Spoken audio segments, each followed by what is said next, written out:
Толерантноста завршува. Пред истекот на последните 3 месеци од годината, општините се погласно си ги бараат парите од граѓаните и фирмите. Од почетокот на годината до сега, наплатата на даноците и фирмарините е драстично помала во однос на планираното. Имаме на неколку ставки во буџетот каде што предвидувавме средства, значајно намалување. Пред се овде зборувам за уредувањето на градежното земјиште, значи овде приходите ни се на само 9%.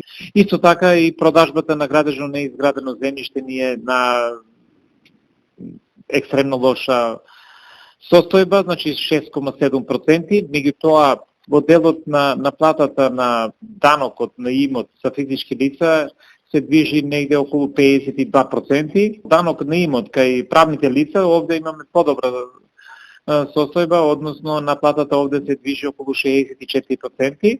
Вкупниот процент на наплата на данок на имот се движи нешто испод 50%. При што во овие 50% кои што се всушност во апсолутен износ, во номинален износ околу 20 милиона вкупно, учествуваат даноците од физички лица со 12 милиона, околу 45%, а наплатата од правните лица по основ на овој данок е околу 9 милиона, односно околу 51%. Во Карбинци, од планираните 450.000 денари за физички лица на име данок на имот, се наплатени само 250.000, што е реализација од 54%.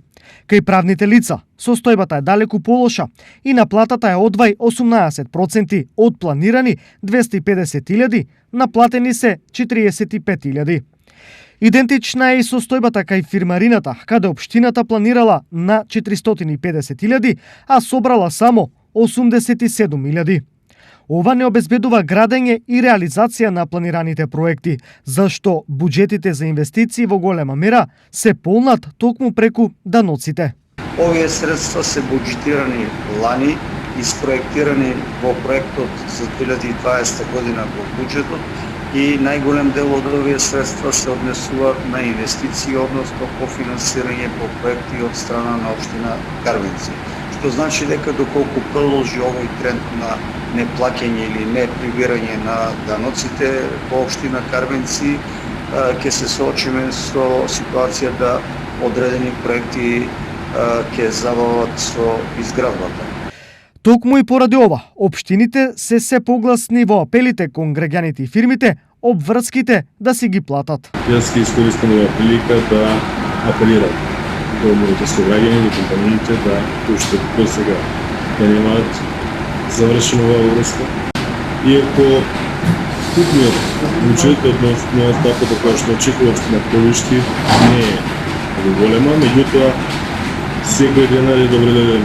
Оваа година, ако сме сведоци дека направивме низа отстапки или принамена на програма на средства за да помогнеме на компаниите и на нашите сограѓани во борбата со COVID-19.